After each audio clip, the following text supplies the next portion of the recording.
kruis. Ja, ridder aan een houtkruis vastgeslaan. Ja, dat was een houtkruis. En daarom zal ik zingen. Hij komt over David, voor die ark heeft hij gedanst en juich, maar na die kruis van Jezus, hoe zal ek aan ander vou en swy? Was een houtkruis, ja, ridder aan een houtkruis vastgeslaan. Ja, dat was een houtkruis, en daarom zal ik zingen. Wie zal mij kan stil maak? Wie zal my gitaar se snaar afbreek? Wie sal my kan doodmaak? As my voete dans en los volbreek. Oh, dat was een houtkruis, ja, ridder aan een houtkruis vastgeslaan. Ja, dat was een houtkruis,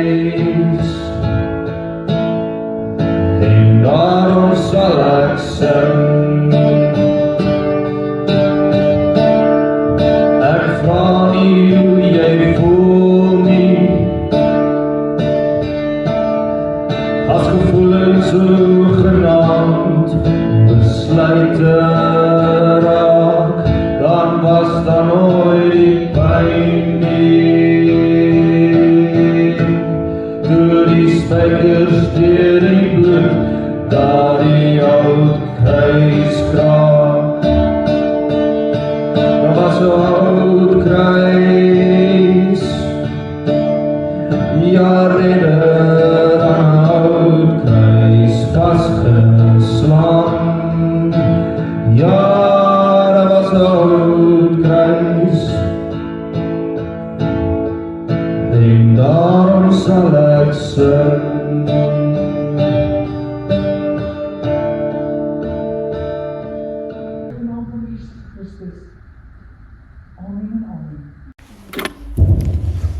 Baie welkom aan almal.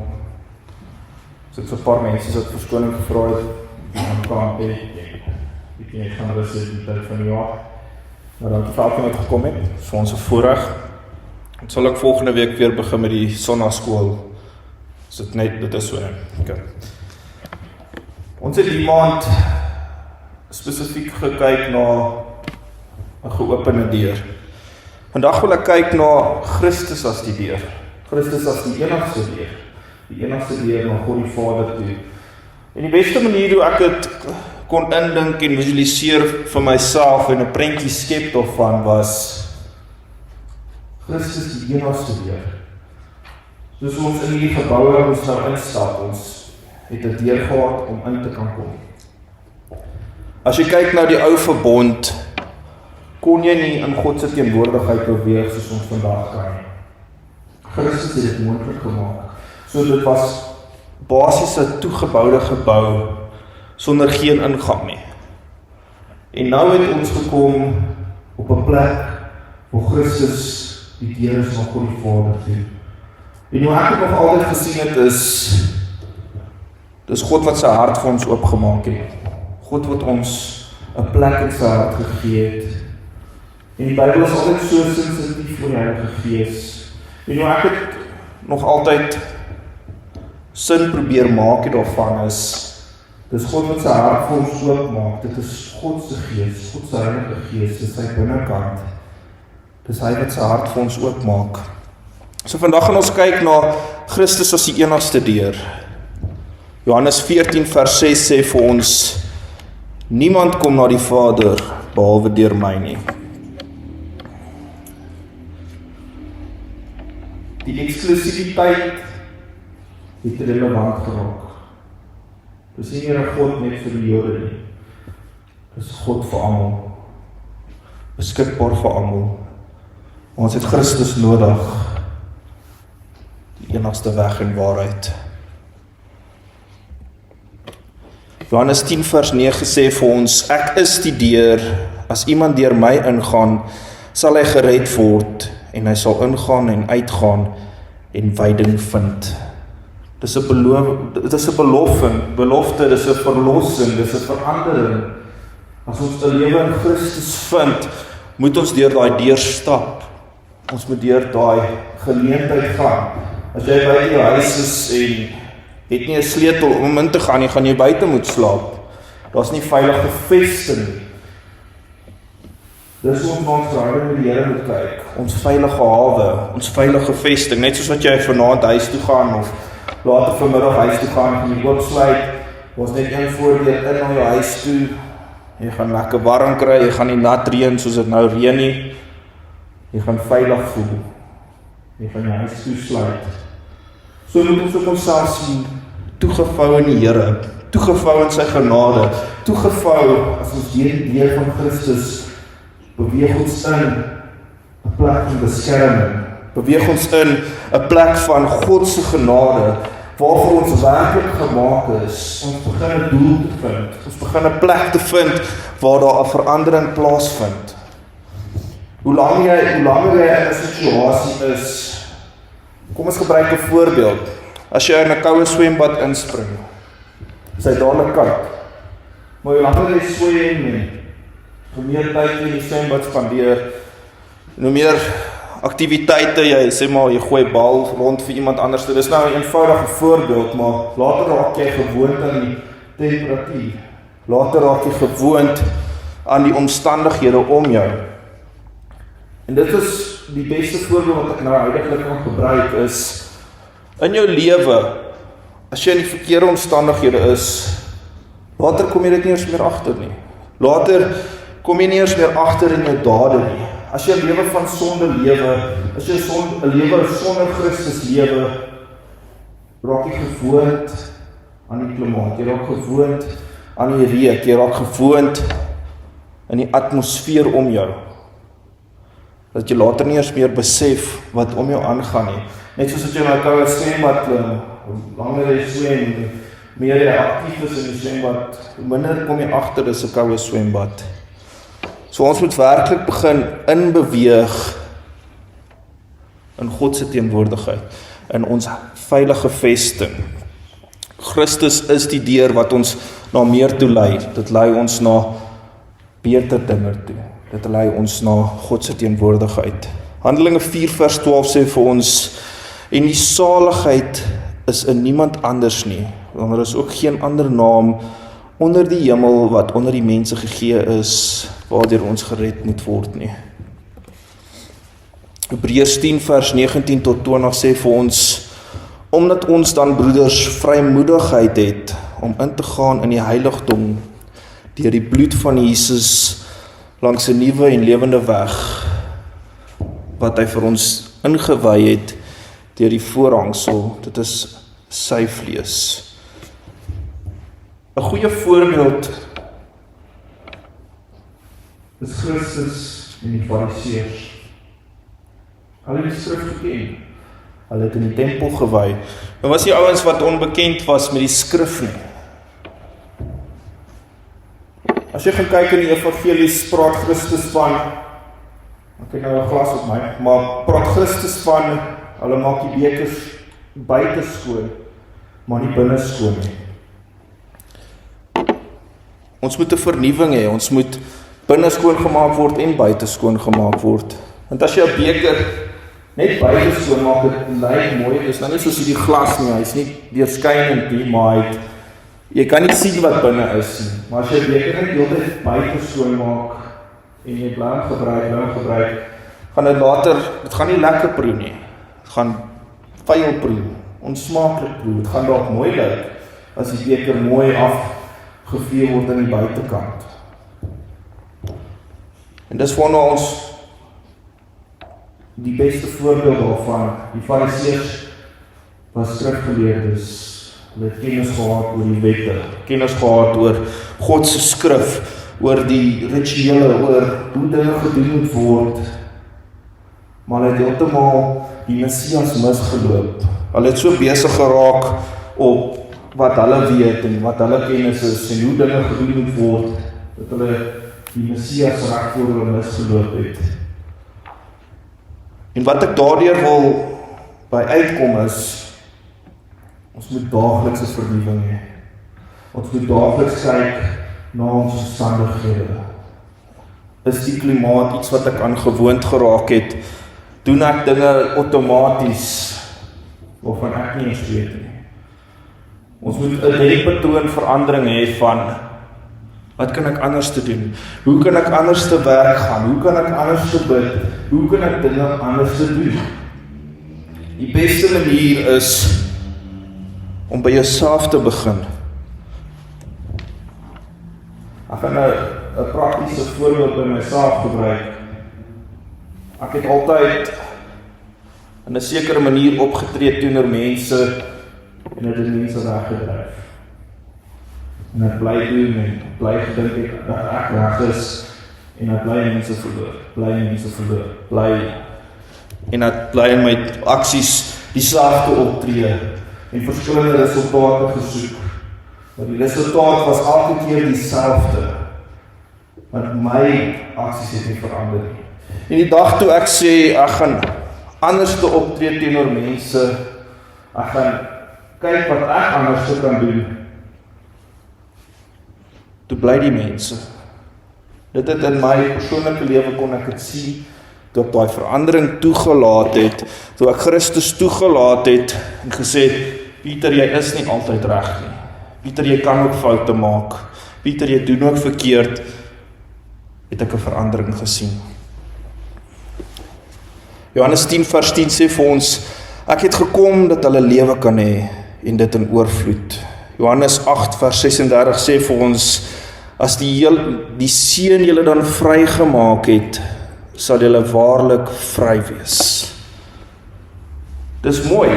Ja, die deur is oop. Ons het nie 'n spesifieke sleutel nodig om die deur oop te maak, of Christus het die deur oopgemaak. Maar die belangrike deel is dat ons deur die deur stap.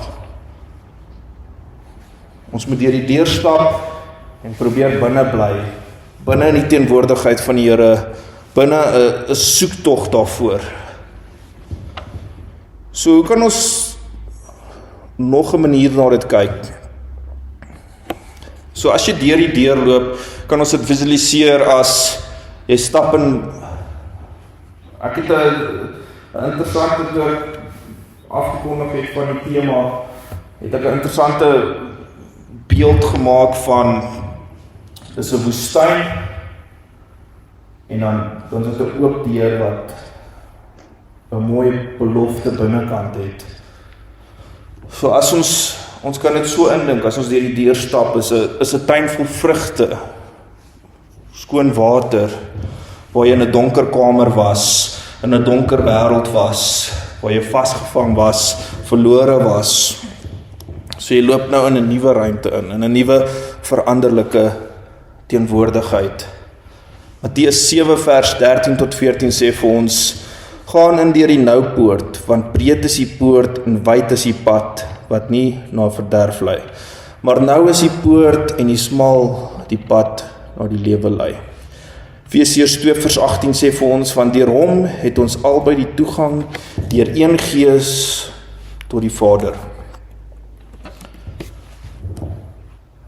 So langer jy in daai teenwoordigheid van die Here bly, hoe langer jy na die teenwoordigheid luister, raak jy gewoond, raak dit 'n verandering. Daar's altyd, toe ons hoërskoolaities was, het ons altyd, net vir die grap, as ons familie altyd by mekaar gekom het, het ons 'n praktiese 'n praktiese toets gedoen. So jy gaan sit net tussen die gesprek en jy bly gaap en jy bly gaap en jy bly gaap. Dan sal jy sien, ons het altyd groot familiekuiers gehad. So dan het ons nou probeer slaap, soos dan gaap jy en dan begin jy sien, dan kyk jy die mense so begin gaap. Dan gaap die volgende en dan gaap die volgende. Later begin almal die hele tyd gaap en dan raak almal moeg. Dit wat ons doen, ons aksies, ons woorde, waar ons beweeg, het 'n invloed. Ons wat toelaat dat Christus in ons lewens werk, 'n verandering binne ons hart, wanneer ons die beker nie net meer buite skoonmaak nie, maar binne begin skoonmaak, gaan 'n verandering hê. Ons moet daai verandering toelaat, transformasie. Hebreërs 6 vers 19 tot 20 sê vir ons, want ons as 'n anker van die siel het, wat veilig en vas is, en ingaan tot binne agter die voorhangsel waar Jesus as voorloper vir ons ingegaan het.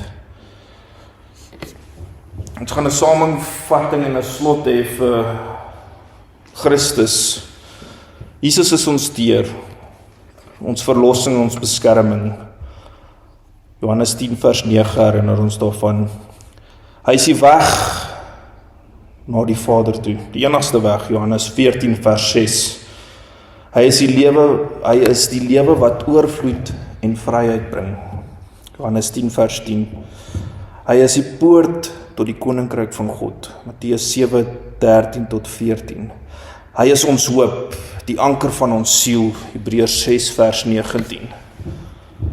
Ons beloftes, ons vrymaking. Toe ons deur die teologiese studies gegaan het die een teoloog geskryf, stuk gemaak oor die Fariseërs. Ons praat oor die Fariseërs vandag. En die rede hoekom hulle Christus nie aanvaar het nie. En die ou het half redenasie gehad, dit was die verwagting wat hulle gehad het. Hulle het 'n verwagting gehad van hierdie politiese figuur wat op 'n koning wat net oorgevat het, nou koninklike posisie gaan staan en met soveel mag en krag gaan kom. Maar Christus het net mag en krag gekom, maar met 'n hele ander manier. En Christus is so groot voorbeeld en die beste voorbeeld wat ons na kan kyk. Hy het op 'n ander manier gewerk. Hy het op 'n ander manier dinge begin doen om 'n totale oorgawe, 'n totale verlossing te maak. Dit wat die Fariseërs geken het, dit wat hulle van geweet het, het hy gevat en hy het dit anders te gedoen. Hy het genade gewys, hy het verlossing gewys en hy het werklik vir 'n beeld geskep van hoe om diensknegt te wees. Ek gaan afsluit met hierdie gedagte. Ek wil net 'n eenvoudige kort boodskap by julle los vandag. Dat ons moet begin rondom ons kyk, waar ook al ons is in ons lewens, en kyk of ons in 'n gemaksone geval het. Dis menslik, ons is mense, het gebeur met elkeen van ons, maar in 'n gemaksone van dat dit wat verkeerd is, dit wat abnormaal is, dit wat teenstrydig is, dat ons al so lank in het lewe dat dit net aanvaar word, en dat ons baie keer dit nie eens raak sien nie. En ek wil net daai gedagte by julle los, dat wat jy doen, dat jy begin kyk in jou eie lewe en 'n refleksie daarvan maak, van waar kan jy goed anders te doen, wat kan jy anders te doen. En ek wil julle bemoedig vandag, met die boodskap dat daar hoop is. Christus is ons hoop, Christus is ons restaurasie, en werklik waar God kan werklik waar 'n groot verandering vir elkeen van ons doen. Ons moet net op hom vertrou, ons moet na sy teenwoordigheid soek, en weet dat hy altyd met ons is. Baie dankie julle. Liesel, sal die vir ons die diens kom afsluit.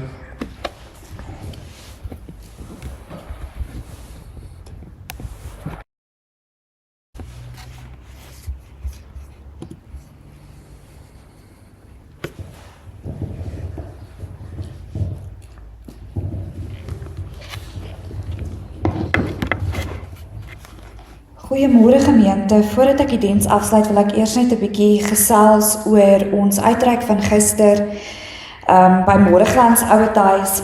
Dit het my net op net laat besef dat maak nie saak wat jou ouderdom is of waar jy is nie. Jy is kosbaar in die liggaam van Christus. Nou in die Bybel lees ons die Here vra vir sy disippels, waaroor het julle op pad geredeneer? Hulle bly te stil, want hulle het mekaar langs die pad aangevat oor wie van hulle die belangrikste is.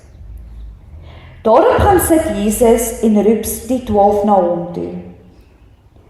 Toe sê hy vir hulle, as jy die vernaamste wil wees, moet jy agter almal inval en almal se dienaar wees.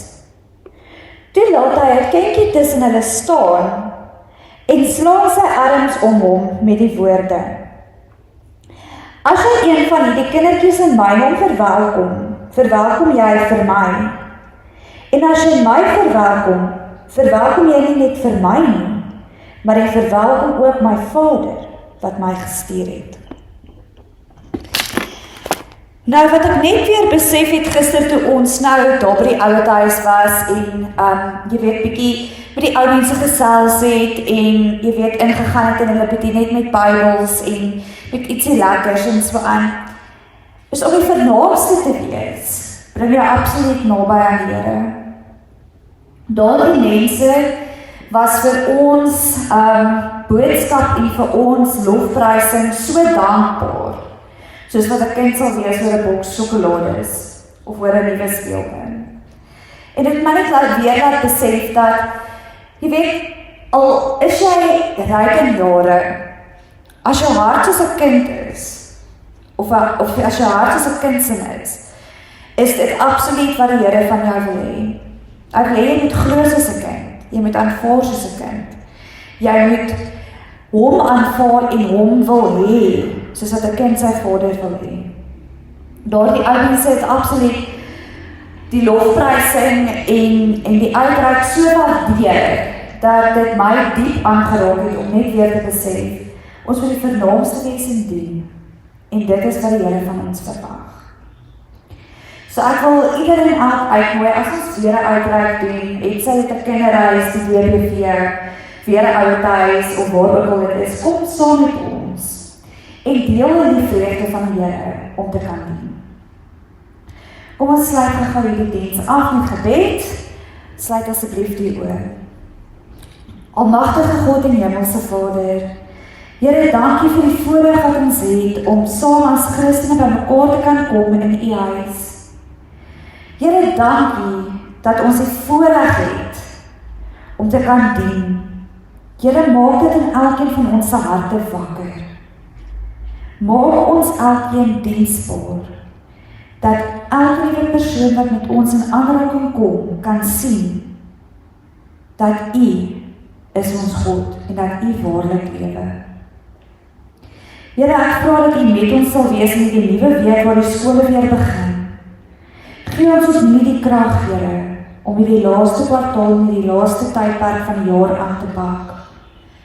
Here, ek vra dat U met elkeen van ons sal wees en ek pleit die bloed van Jesus Christus op elke liewe gemeentelid van Nuwe Hoop Herlewingsentrum. Ek pleit ons onder U bloed. Ek vra dat U met ons 'n pad sal stap, Here. Nie net 'n pad van geloof, Here, maar 'n pad van uitnemendheid, van diensbaarheid.